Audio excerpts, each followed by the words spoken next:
ममता जी दिल्ली से। श्री हरिवंश महाराज जी। महाराज जी, गुरु दीक्षा के बाद शिष्य का नया जन्म हो जाता है, तो क्या गुरु दीक्षा से पहले किए हुए पाप कर्म दीक्षा के बाद नष्ट हो जाते हैं या हाँ, यदि नया पाप कर्म ना हो तो जो दीक्षा मिलती है उससे सारे पाप नष्ट हो जाते हैं।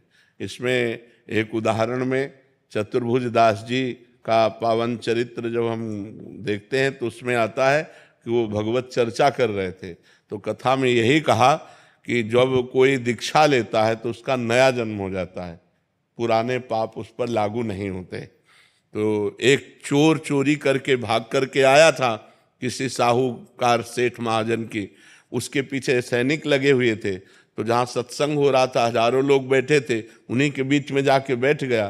तो अब राज सैनिकों ने देख पाया नहीं, तो उन्होंने सोचा इधर तो सत्संग हो रहा, चोर काहे को यहाँ टिकेगा, तो वो चले गए और चोर बच गया। सत्संग में यही चर्चा चल रही थी कि दीक्षा लेने से नया जन्म हो जाता है, पूर्व पाप नष्ट हो जाते हैं।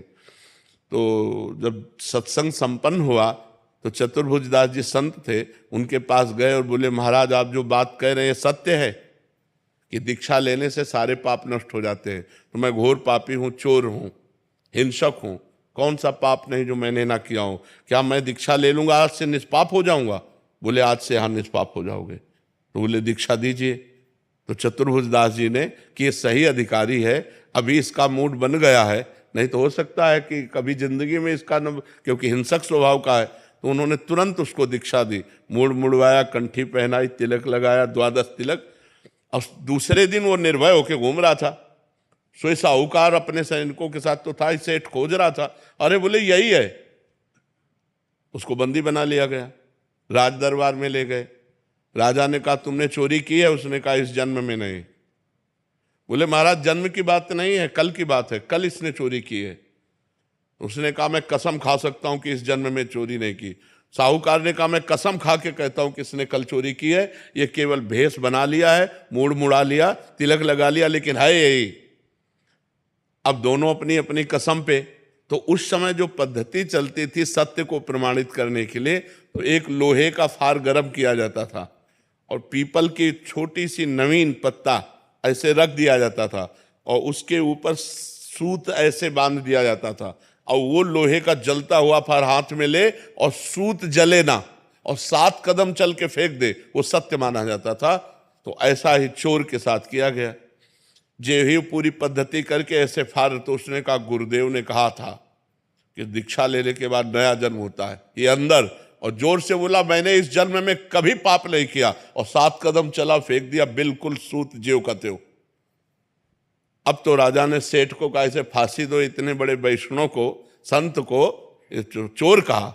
जब उसकी फांसी की बात कही तो बोले सरकार नहीं, वो भी सही है, फांसी मत दीजिए, क्योंकि वो अपराधी नहीं, अपराधी तो मैं हूं। तो बोले अब तुम अपराधी कैसे हो सकते, तुम्हारा तो प्रमाण हो चुका है कि तुम इस जन्म में चोरी नहीं की। बोले इस जन्म में नहीं की? बोले क्या कहानी क्या है? बोले कहानी यह है कि हमने कल चोरी की थी। ये सही कह रहे हैं, लेकिन फिर हमने दीक्षा ले ली, तो दीक्षा से नया जन्म हो जाता है, इसलिए मैंने इस जन्म में चोरी नहीं की। इस बात से वो राजा बड़े प्रभावित हुए, बोले मैं उन संत से मिलना चाहता हूं जिन्होंने तुम्हारे जैसे चोर का परिवर्तन कर दिया। तो उस दृष्टांत से पता चलता है कि नया जन्म हो जाता है, लेकिन अबलो न सानी अबना न सही हो। उस चोर ने झूठ नहीं बोला, उसने फिर कभी चोरी नहीं की, आज तक किया, अब नहीं करूंगा, तो इससे सारे पाप नष्ट हो जाते हैं दीक्षा लेने से। अगर दीक्षा लेकर फिर पाप करे तो पक्के रजिस्टर्ड पाप होते, फिर वो भोगना पड़ता है, और उसमें गुरु को भी कष्ट भोगना पड़ता है। ऐसा नहीं है जैसे शिष्य पाप करे, यदि उसको दंड ना दे, उसको त्याग ना करे, तो गुरु को भी पाप लगता है कि आप ऐसे को क्यों दीक्षा दी, क्यों मंत्र दिया। जी।